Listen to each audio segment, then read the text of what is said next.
اهدنا الصراط المستقيم. السلام علیکم ورحمۃ اللہ وبرکاتہ۔ وعلیکم السلام ورحمۃ اللہ وبرکاتہ۔ بسم اللہ والصلاة والسلام علی رسول اللہ اما بعد۔ ناظرین، پچھلے ویڈیوز میں شیخ نے طواف کے حوالے سے، احرام کے حوالے سے گفتگو کی تھی۔ آج کے اس ملاقات میں صفا اور مروہ کے بارے میں بتائیں شیخ، کس طرح اسے کرنا ہے؟ بسم اللہ الرحمن الرحیم، الحمد للہ رب العالمین والصلاة والسلام علی رسولہ الکریم، اما بعد۔ جی، اس سے پہلے ہم نے احرام کے بارے میں تفصیلی گفتگو کی اور پھر طواف کے بارے میں گفتگو کی۔ اب جب آپ طواف سے فارغ ہونے کے بعد مقام ابراہیم پر آپ نے یا اس کے آس پاس میں یا حرم میں جہاں آپ کو جگہ ملی، آپ نے 2 رکعت نماز پڑھی، تو اس 2 رکعت نماز پڑھنے کے بعد آپ زمزم پی لیں اور ضرور اگر ممکن ہو تو سر پر تھوڑا سا پانی ڈال دیں۔ اب آپ کو جانا ہے صفا اور مروہ کی سعی کرنے کے لیے۔ صفا اور مروہ کی طرف جانے کے 2 راستے ہیں۔ ایک تو یہ کہ حجر اسود کے بالکل سامنے اگر آپ دیکھیں تو کچھ سیڑھیاں ہیں، آپ ان سیڑھیوں سے اوپر جائیں گے تو صفا پر آپ پہنچ جائیں گے۔ لیکن آپ وہاں سے مت جائیں، کیونکہ آپ کو الٹا جانے کی صورت میں جو لوگ طواف کر رہے ہیں ان سے ٹکرانا پڑے گا، ان کو تکلیف دینا پڑے گا اور خود کو بھی آپ کو تکلیف ہوگی۔ اس لیے آپ مقام ابراہیم کے پیچھے اگر آپ دیکھیں گے تو وہاں پر الفتح گیٹ کے بازو میں صفا اور مروہ کی طرف جانے کا ایک راستہ بنا ہوا ہے۔ آپ اندر جائیں، اندر جیسے ہی جائیں گے آپ کو ایک سلوپ ملے گا جس کو ہم پھسر گنڈی جیسا کہتے ہیں، کہ ڈھلان سا ہے جس میں ویل چیئر لانے اور لے جانے کے لیے راستہ بنا ہے۔ آپ اوپر کو چڑھیں، اوپر کو چڑھنے کے بعد آپ لیفٹ میں اگر دیکھیں گے تو جو لوگ مروہ سے صفا کی طرف جا رہے ہیں وہ سامنے سے گزر رہے ہوں گے۔ اب آپ ان کے ساتھ ہو جائیں، ان کے ساتھ چلیں اور آپ بھی صفا کی طرف پہنچیں۔ لیکن یہ جو چکر ہے آپ کاؤنٹ نہیں کریں گے، کیونکہ آپ درمیان سے شروع کر رہے ہیں، آپ صرف صفا تک پہنچنے کے لیے اس راستے کو چن رہے ہیں، لہذا اب آپ صفا پر پہنچیں گے۔ ایک بات یاد رکھیں، طواف میں ہم نے یہ کہا تھا کہ اکثر اہل علم کے نزدیک طواف کے لیے وضو شرط ہے، وضو کے بغیر طواف نہیں ہوتا۔ لیکن بعض لوگ کچھ حالات میں، جیسے حج کے شدت کا جب رش ہوتا ہے یا پھر رمضان میں خاص کر آخری عشرے وغیرہ میں جب ٹف رش ہوتا ہے، تو اس وقت میں اس کنڈیشن کو ہٹا لیتے ہیں۔ لیکن بہرحال صفا اور مروہ میں افضل اور بہتر تو یہی ہے کہ بندہ باوضو ہو، لیکن اگر کسی انسان کا وضو نہ ہو تب بھی کوئی حرج نہیں ہے۔ اسی طرح سے اگر کوئی خاتون حالت ماہواری میں ہو یا نفاس میں ہو تو وہ بھی صفا اور مروہ کی سعی کر سکتی ہے حج میں۔ عمرے میں تو پہلے طواف کرنا ہوگا پھر سعی کریں گے، اب جب وہ طواف ہی نہیں کر سکتی تو سعی بھی نہیں کرے گی۔ لیکن بہرحال حج میں ممکن ہے کہ خاتون حالت ماہواری میں صفا اور مروہ کی سعی کر سکتی ہے۔ ہم یہ بات صرف اس لیے بتا رہے ہیں کیونکہ اس میں یہ بتانا مقصد ہے کہ وضو صفا اور مروہ کے لیے شرط نہیں ہے۔ بہرحال آپ جب صفا اور مروہ پر پہنچیں گے تو آپ کو اوپر ایک بڑا محراب نظر آئے گا، بڑا گنبد سا نظر آئے گا۔ اس گنبد پر ایک آیت لکھی ہوئی ہے، ان الصفا والمروة من شعائر الله فمن حج البيت او اعتمر فلا جناح عليه ان يطوف بهما ومن تطوع خيرا فان الله شاكر عليم۔ یہ آیت کو آپ پڑھیں گے، پڑھنے کے بعد آپ کہیں گے ابدأوا بما بدأ اللہ به۔ کیا مطلب اس ٹکڑے کا؟ آپ سمجھ لیجئے کہ صفا اور مروہ کی سعی کرنا ہے۔ اب بندہ یہ پریشان ہو سکتا ہے کہ صفا سے کرنا چاہیے کہ مروہ سے کرنا چاہیے، تو اللہ کے رسول صلی اللہ علیہ وسلم نے اس کنفیوژن کو دور کرنے کے لیے فرمایا ابدأوا بما بدأ اللہ به۔ آیت میں اللہ نے جس کا نام پہلے لیا ہے میں وہاں سے شروع کروں گا، اب آیت میں پہلا کیا لفظ ہے؟ ان الصفا والمروہ، تو پہلے صفا ہے پھر مروہ ہے، لہذا آپ صلی اللہ علیہ وسلم صفا کی طرف گئے۔ صفا کی طرف جانے کے بعد اب میں کچھ باتیں آپ کو کھڑے رہ کر بتاؤں تاکہ آگے کی چیز آسانی سے سمجھ میں آئے۔ یہ صفا کا آپ پہاڑی ہے، آپ چاہیں پہاڑی پر، اب آج کل تو انہوں نے فریم، کانچ کا فریم لگایا ہوا ہے، وہاں جانا ممکن نہیں ہے، لیکن بہرحال جہاں تک آپ چڑھ سکتے ہیں صفا پر چڑھیں۔ صفا پر چڑھنے کے بعد آپ قبلہ رخ ہو، کعبے کی طرف دیکھیں۔ کچھ جگہوں سے کعبۃ اللہ نظر آتا ہے اور اکثر جگہوں سے کعبۃ اللہ نظر نہیں آتا، لیکن آپ کو اگر دشواری ہو رہی ہے کہ کعبۃ اللہ نظر نہیں آ رہا ہے، کعبہ ٹھیک کدھر ہے، تو آپ کے لیے آسانی یہ ہے کہ نیچے جو ماربل لگے ہوئے ہیں اس پر یا تو پٹے ہوں گے یا اس کے جو کارنر کی لائنیں ہوتی ہیں اس لائن پر آپ اپنی ایڑی ٹھیک طور پر لگا کر اگر کھڑے ہو جائیں گے تو آپ سیدھے کعبے کی طرف ہیں۔ پورے حرم میں جو ماربل بچھے ہوئے ہیں وہ اس طرح کے ہیں کہ اگر آپ اس لائن پر پیر رکھیں گے، ایڑی رکھیں گے سیدھی طرح سے، تو وہ سیدھے کعبۃ اللہ کی طرف رخ جاتا ہے۔ تو آپ اب صفا پر کھڑے ہو گئے، قبلہ رخ ہوں گے، قبلہ رخ ہو کر آپ 3 مرتبہ تکبیر پڑھیں گے، اللہ اکبر اللہ اکبر اللہ اکبر، یا پھر اللہ اکبر لا الہ الا اللہ سبحان اللہ، آپ جو بھی کہیں، لیکن بہتر ہے چونکہ تکبیر کی بات ہوئی ہے تو 3 مرتبہ آپ تکبیر پڑھیں گے۔ تکبیر پڑھنے کے بعد آپ کہیں گے لا الہ الا اللہ وحدہ لا شریک لہ لہ الملک ولہ الحمد یحیی ویمیت وہو علی کل شیء قدیر، لا الہ الا اللہ وحدہ انجز وعدہ ونصر عبدہ وحزم الاحزاب وحدہ، اور پھر آپ ہاتھ اٹھا کر دعا کریں گے۔ یہ 1 مرتبہ ہوا۔ اگر وہاں پر بہت زیادہ رش نہیں ہے یا آپ کھڑے ہیں اور آپ کو کوئی دھکم دھکی نہیں ہو رہی ہے یا آپ کی وجہ سے دوسروں کو آنے جانے میں دشواری ہو رہی ہے تو آپ 1 ہی مرتبہ پڑھ کر صفا سے مروہ کی طرف جائیں۔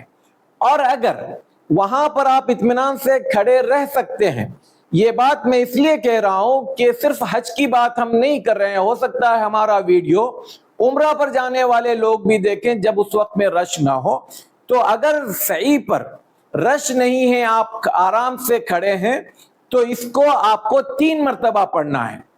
تکبیر 3 بار پڑھنا ہے، لا الہ الا اللہ وحدہ لا شریک لہ لہ الملک ولہ الحمد یہ 3 بار پڑھنا ہے، لا الہ الا اللہ وحدہ انجز وعدہ یہ 3 بار پڑھنا ہے، پھر دعا کرنا ہے۔ دعا 2 مرتبہ آئے گی، بیچ میں شروع ہوگا تکبیر سے اور ختم ہوگا لا الہ الا اللہ پر۔ اس کے بعد آپ جو ہے نکلیں صفا سے مروہ کی طرف۔ جب آپ صفا سے مروہ کی طرف جا رہے ہیں تو آپ کو بیچ میں گرین فریم ملے گا، گرین لائٹ لگا ہوا ایک فریم لگا ہے، تو وہاں پر مرد حضرات کے لیے یہ ہے کہ وہ وہاں پر دوڑنے کی اداکاری کریں اس طرح سے، اور عورت اپنی نارمل رفتار میں چلے، عورت کی رفتار نہیں بدلے گی، جیسے وہ چل رہی ہے اسی طرح سے چلے گی۔ البتہ مردوں کو یہ ہے کہ وہ بھاگنے کی یا دوڑنے کی اداکاری کریں گے۔ اب اس صفا اور مروہ کے بیچ میں اللہ کے رسول صلی اللہ علیہ وسلم سے سوائے ان دعاؤں کے جو صفا پر کی گئی اور جو مروہ پر کی جائے گی آگے میں بتاؤں گا، درمیان میں کیا پڑھیں گے اس حوالے سے آپ آزاد ہیں۔ آپ دعا کریں، آپ ذکر کریں، قرآن کی تلاوت کریں، استغفار پڑھیں، درود پڑھیں، یہ آپ کی مرضی۔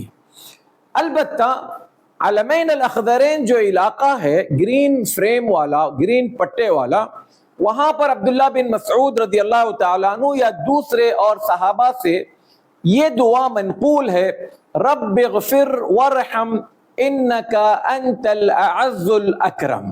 اگر آپ پڑھنا چاہیں پڑھیں، نہیں پڑھنا ہے نہ پڑھیں۔ آپ مروہ پر پہنچے۔ اب آپ جب مروہ پر پہنچیں گے، یہاں پر آنے کے بعد بھی آپ جہاں تک آخر تک جا سکتے ہیں وہاں تک جائیں۔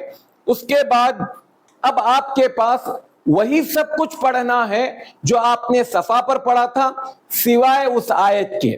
آیت نہیں پڑھیں گے ان الصفا والمروہ والی، اور ابدأ بما بدأ اللہ یہ بھی نہیں پڑھیں گے۔ آپ قبلہ رخ ہوں گے، قبلے کے پاس رخ کرنے کے لیے آپ وہی نیچے پٹا دیکھیں یا ماربل کا آخری جو لائن بنی ہے اس کو دیکھیں، اور مروہ پر بھی آپ وہی پڑھیں گے اللہ اکبر اللہ اکبر اللہ اکبر، لا الہ الا اللہ وحدہ لا شریک لہ لہ الملک ولہ الحمد وہو علی کل شیء قدیر، لا الہ الا اللہ وحدہ انجز وعدہ ونصر عبدہ وحزم الاحزاب وحدہ، اور پھر ہاتھ اٹھا کر دعا کریں گے۔ یہاں پر بھی اگر آپ اطمینان سے کھڑے ہیں، کوئی رش نہیں ہے، دھکم دھکی نہیں ہو رہی ہے، تو آپ وہ اوپر کے اذکار کو 3 بار پڑھیں گے، دعا کریں گے۔ پہلی بار پڑھیں گے، دعا کریں گے، دوسری بار پڑھیں گے، دعا کریں گے، تیسری بار پڑھیں گے اب دعا کیے بغیر آپ مروہ سے پھر صفا کی طرف نکلیں گے۔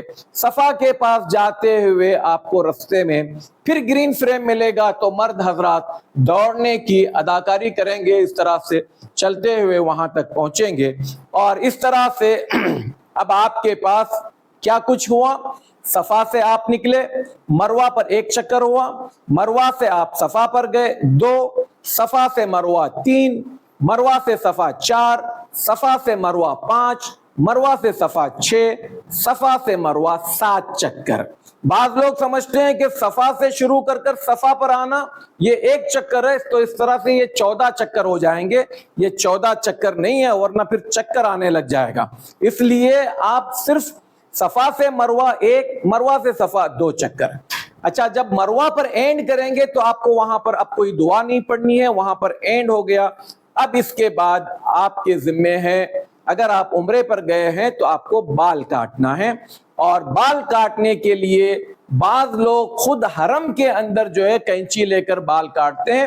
یہ انتہائی درجے کی حرم کے ساتھ ہونے والی کیا کہیں گے اس کو، اس کا تقدس جو ہے اس کو پامال کرنا ہے، حرم کی حرمت کو ہم پامال کر رہے ہیں، لہذا حرم کے اندر بالکل بال نہ کاٹیں۔ مرد حضرات سیدھے نائی کی دکان پر جائیں، سلون میں جائیں، وہاں پر جا کر اپنے بال مونڈیں۔ اور بال مونڈنا نہیں ہے، بعض لوگ مثال کے طور پر اگر عمرہ کر رہے ہیں حج کے دنوں میں اور آپ کو فوراً حج کے دن آ رہے ہیں تو آپ مشین لگوائیں یا کٹنگ کروائیں، لیکن اگر آپ عمرے پر گئے ہوئے ہیں یا حج کے دنوں میں شروع میں گئے ہیں، ابھی حج کو 2 3 4 ہفتے باقی ہیں، تو آپ مونڈ سکتے ہیں، اتنے دن میں پھر سے بال واپس آئیں گے آپ کو حج میں مونڈنے کے لیے۔ تو جہاں تک خواتین کی بات ہے، وہ اپنے کمرے میں جا کر اپنے بالوں کو جمع کرے گی، جمع کر کر جو پورے بال آئیں گے نیچے میں 1 انچ کے برابر بال اس کے کاٹ دے گی، اور کاٹ کر اچھا یہاں پر ایک بعض وقت لوگ کہتے ہیں کہ عورت کے بال کاٹے گا کون؟ دوسری عورت کاٹے گی۔ اب لوگ کہتے ہیں کہ نہیں، اس کا تو ابھی عمرہ پورا نہیں ہوا، اس کے ابھی بال نہیں کٹے۔ ارے بھائی، آپ کا صفا اور مروہ ہو گیا، اب آپ کے لیے آزادی ہے، ایک خاتون دوسرے خاتون کے بال کاٹ سکتی ہے یا خاتون خود اپنے بال کاٹ سکتی ہے، اس میں کوئی حرج نہیں ہے۔ یہاں پر ایک حدیث کہہ کر میں اپنی بات کو ختم کرتا ہوں۔ بعض لوگ عمرے پر جاتے ہیں لیکن بال مونڈتے نہیں ہیں۔ اللہ کے رسول صلی اللہ علیہ وسلم نے حلق کرنے والے یعنی بال مونڈنے والوں کو 3 مرتبہ دعا دی۔ ہم اس حوالے سے انشاءاللہ ایک مستقل ویڈیو بنائیں گے کہ حلق کرنے کی فضیلت کیا ہے اور قصر کرنے کی کیا ہے، لیکن ضمناً یہاں پر بتا دوں، اللہ کے رسول صلی اللہ علیہ وسلم نے حلق کرنے والے کے لیے 3 بار دعا دی، اور کٹنگ کرنے یا قصر کرنے والے یا مشین لگوانے والے کے لیے 1 بار دعا دی۔ تو یہ اس طرح سے صفا سے مروہ تک کی جانے والی یہ عبادت، اس کا طریقہ، اس کی دعائیں اور اس کے افضل جو کچھ چیزیں تھی وہ آپ کے سامنے رکھی گئی۔ اللہ تعالی ہمیں صحیح طور پر عبادت کرنے کی توفیق عطا فرمائے، آمین۔ وآخر دعوانا ان الحمدللہ رب العالمین۔ السلام علیکم ورحمۃ اللہ وبرکاتہ۔ کہ صراط مستقیم کا جو چینل ہے ماشاءاللہ معتبر ہے، کہ آپ کا جو چینل ہے صراط مستقیم، میں ذاتی طور پر آپ کے ویڈیوز جب سے آ رہا میں دیکھتا ہوں آپ کے ویڈیوز، میں نے بھی اس کی کئی کلپ سنی، بہت دلائل دیتے ہیں، بہت تفصیل کے ساتھ مسئلے کی وضاحت کرتے ہیں۔ الحمدللہ ہمارے کچھ شاگرد، کبھی شیخ عارف، کبھی شیخ ابراہیم، بیٹھ کر آپ سے سوال کرتے ہیں اور آپ بہت بہتر انداز میں ان کے جوابات دیتے ہیں. اس لیے مجھے یہ چینل پسند آیا. میں آپ سے بھی ریکمینڈ کروں گا، سفارش کروں گا کہ آپ بھی اس چینل سے فائدہ اٹھائیے. اللہ تعالیٰ آپ کو جزائے خیر دے. میں آپ سے درخواست کروں گا کہ اس سلسلے کو جاری رکھیں اور اپنے ناظرین سے کہوں گا کہ آپ ان ویڈیوز کو زیادہ سے زیادہ عام کریں، پھیلائیں.